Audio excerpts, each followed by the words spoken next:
Curiosity Balti knew was the greatest weakness. Next episodes, the cuddly canine's betrayal, Barnaby.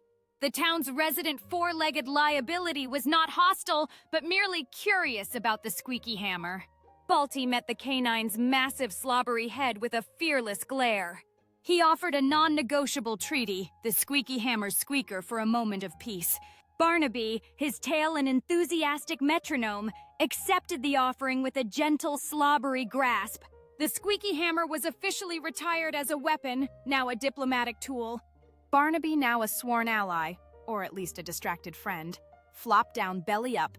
Balti had neutralized the dog without bloodshed. Only one thing remained: the outer defenses. He surveyed the conquered territory, the diaper depot secured, Sofa Mountain scaled, the Titan neutralized by nap time, and the canine neutralized by squeak treaty.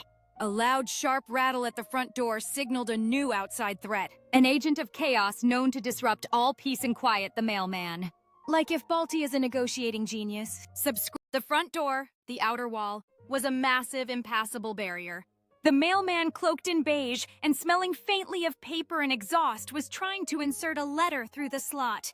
This was an invasion. Balti, now fully fueled by adrenaline and a desperate need for control, crawled to the wall's glass panel and stood up, gripping the edge for balance. He locked eyes with the bewildered mailman, who was only trying to deliver junk mail. Balti initiated his second most powerful sonic attack, the aggressive gurgle yell. Gah! Bah! Mama! The mailman recoiled slightly, laughed nervously, and jammed the envelope through the slot. Invasion repelled. The victory was hollow. The real power did not lie in controlling the borders. It lay in controlling the narrative. Balti's eyes fell upon the shimmering black device resting on the coffee table, the crystal scepter, the TV remote.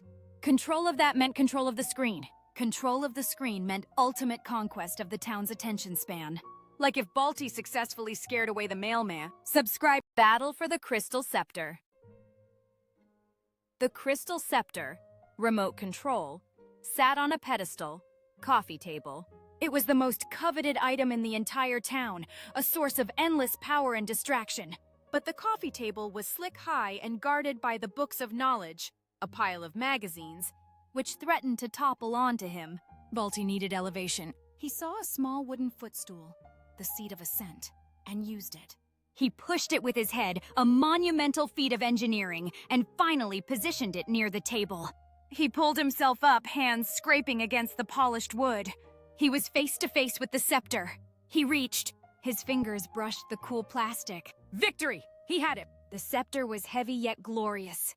But before he could fully appreciate his triumph, a hand, Mama's hand, darted in from nowhere. Counterattack. She tried to reclaim the scepter.